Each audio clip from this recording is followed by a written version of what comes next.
खुलुमबाय लोगोसे गासैबो मानगोनां मेलेमजिबि रायजो राजा आइ आफा बिदा फंबायमोनखौ फिन खनसेबाव आंनि नैबे गोदान भिडिअ बरना लाग्रोनाय जाबाय। बिपिएफ हानजाया गासै 28टा सिटखौ देरहासार खालामनानै मोनसे हाई मेजरिटी सिट लानानै दिनै रायजो राजाफोरनि सिगाङाव मोनसे सोमोनांथाव मोनसे नुथायखौ नुहोबाय आरो बैफोर माखासे नुथायफोरखौ नुहोनायनि आन्दोआव मानगोनां रायजो राजा आइ आफा बिदा फंबायमोननि बिहोमा दं, लोगोसे ससियेल मिडियानि गोबां माखासे बिहोमाफोर दङ। दा जियानो जादोला गिबियाव आरोबाव फिन खनसेबाव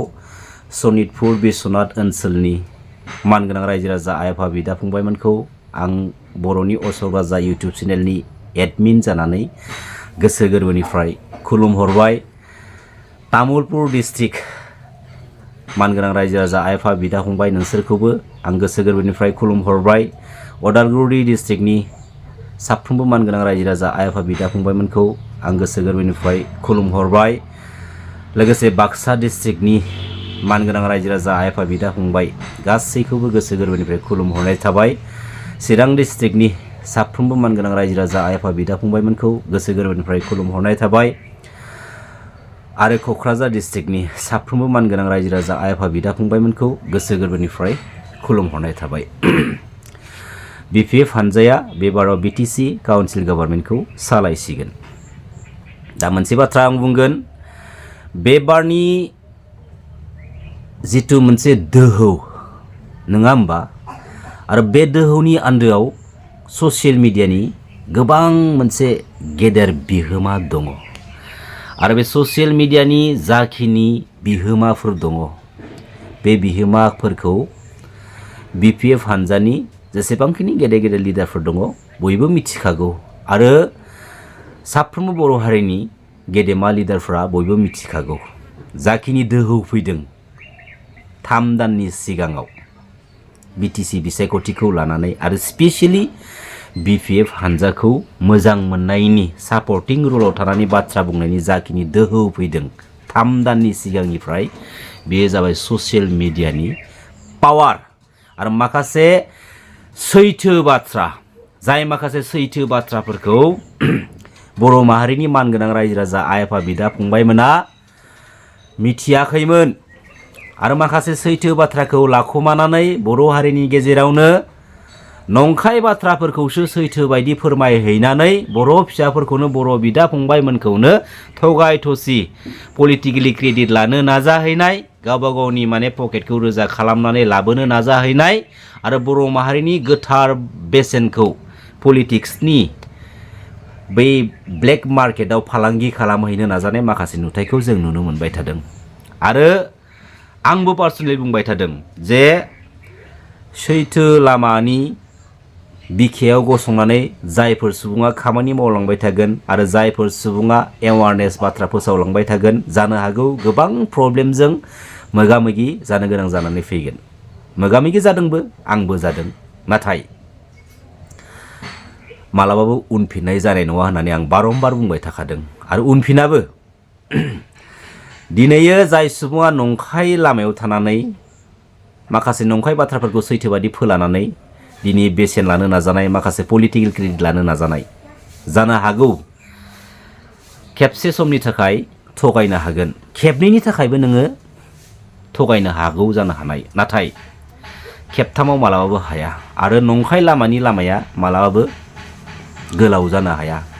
दिनै नङा गाबोन नङा बेयो सानसे थुंगेखागोन। आरो दिनै बे समाव मानगोनां प्रमद बर' बिथांखौ आं मोनसे बाथ्रा बुंगोन जे मानगोनां प्रमद बर' बिथांखौ बर' माहारिनि साफ्रोमबो मोजां मोनो, नङा होमबा? आरो मानगोनां प्रमद बर' बिथांखौ पलिटिकेल प्लेटफर्माव फैनायखौ बयबो वेलकाम खालामदों, नाथाय बिथाङा परिबर्तन आरो गोजोन सान्थिनि स्ल'गानजों बिथाङा गावनि पलिटिकेल केरियारखौ गावनि पलिटिकेल पार्टिनि माखासे पलिटिकेल प्लेटफर्मफोरखौ गोख्रों खालामनो नाजाबोबाय थादोंमोन। थारैनो जाबायदि स्ल'गान लानानै, जाबायदि गोख्रों स्ल'गानजों मानगोनां प्रमद बर' बिथाङा दिनै पलिटिक्सआव एन्ट्रि मारिफैदोंमोन, बे स्ल'गाननि लामाजों गोख्रों मोनसे प्लेटफर्माव थानानै जुदि खामानि मावनायमोनब्ला बे 2025 मायथाइनि बिटिसि बिसायख'थियाव बेफोरबायदि मोनसे मा होनो बेखौ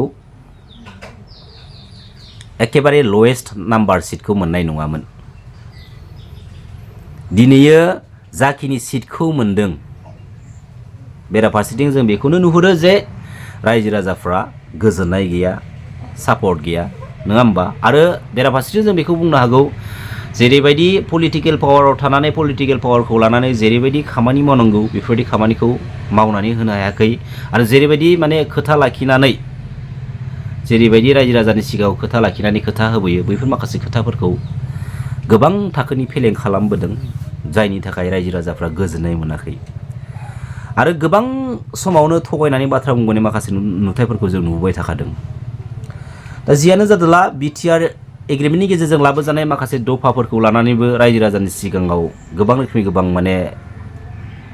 नंथारै फोस्रावनायखौ जों नुनो मोन्दों आरो बिटिआर एग्रिमेन्टनि गेजेरजों लाबोजानाय माखासे दफाफोरा जों बर' माहारिनि थाखाय बेसेबां इम्पर्टेन्ट बेसेबां गनायजाथाव बे बाथ्राखौ लानानै आंबो गोबां समाव गोबां बाथ्रा बुंदों आरो जों बर' माहारिनि इन्टेलेक्सुवेल मेलेमजिबि सारमोना मेडाममोनाबो बेखौ ससियेल मिडियानि गेजेरजों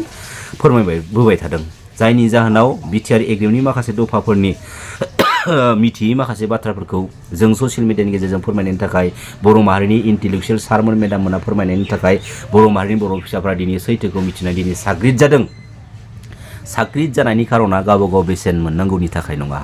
बे जोंनि बर' माहारिनि थामोनथाखौ रैखा खालामनांगौनि थाखायसो साग्रिद जादों आरो बे बाथ्राखौ स्पेसियेलि बिपिएफ हान्जानि जेसेबांखिनि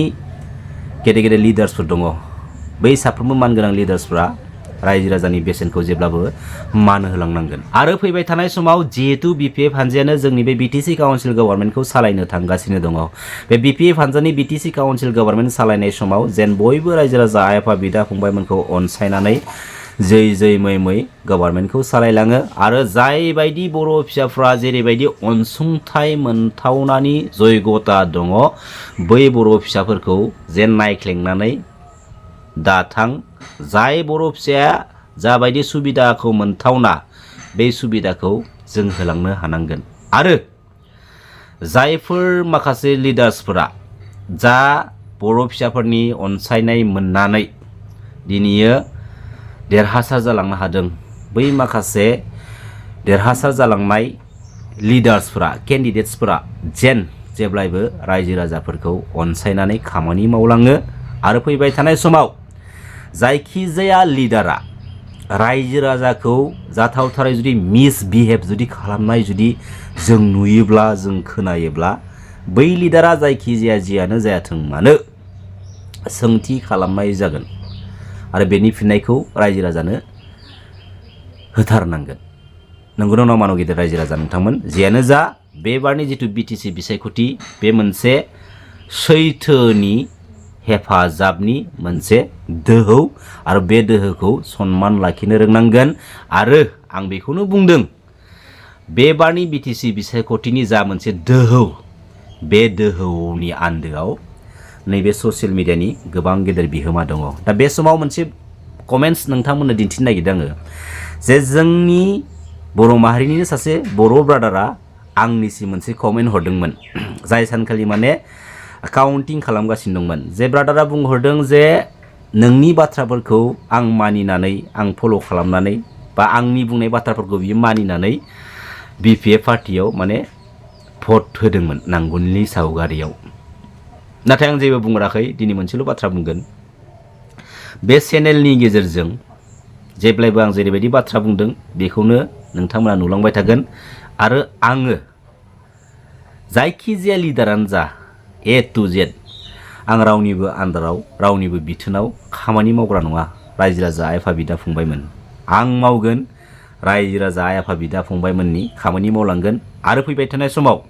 माबाफोर जुदि खैफोदाव गोग्लैबा मानगोनां रायजो राजा नोंथांमोनानो आंनि जानानै गसंथानांगोन मिथिबाय बे बाराव जायखिजाया प्रब्लेम बेखायनो आङो आंनि वाट्सएप नाम्बारखौ बे स्क्रिनाव होनानै दोननाय जाबाय 7002556976 जायखिजाया मोनफ्रोमबो डिस्ट्रिक्टनि बिटिआर ओनसोलनि सिङाव थानाय मानगोनां रायजो राजा आइ आफा बिदा फंबायमोना जायखिजाया इस्युखौ लानानै आंनिसिम इनफर्म हरनानै आंखौ लेंहरनो हागोन आं थांगोन लोगोसे आउट अफ बिटिसिआव थानाय आउट अफ बिटिआर ओनसोलनि बायजोआव थानाय बर' रायजो राजा आइ आफा बिदा फंबायमोनाबो जायखिजाया समाव आंखौ इनफर्म हर खावलायहर आङो निस्सय नुजाहैगोन निस्सय आङो हेफाजाब हैगोन आं बेखिनिखौ नोंथांमोननिसिम गुरैयै मेसेज हरनाय जाबाय लोगोसे फैबाय थानाय समाव जों बेफोरबायदिनो खौसे जानानै थाबाय था अनलायनानै थाबाय था आरो मोनसे बाथ्रा बुंगोन आं जोबथियाव जायफोर बर' फिसाफ्रा अहंकार गोसोनि गोसोम गोसोनि लुबैसुला आखुनि लिडारफोरनि सामसागिरि जानानै बे बिटिसि पलिटिकेल सिस्टेमखौ गावसोरनि बिमा बिफानि गालांखानाय सम्पतिफोर बायदि बाहायदोंमोन ना बै लिडारनिफ्राय आनज्रायनानै गोजान जानानै फै गावबा गावखौनो चेन्ज खालामनानै ला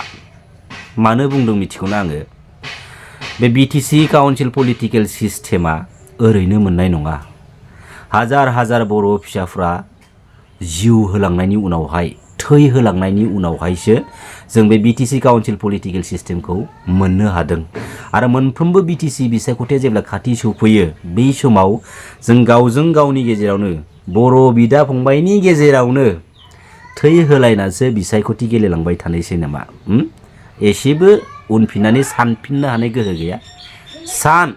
गावबा गावखौनो दिनै सांग्रांथि लानानै चेन्ज खालामनो नाजा गोजोन्थों खुलुमबाय जय बर' हारिनि जय बर' बिमानि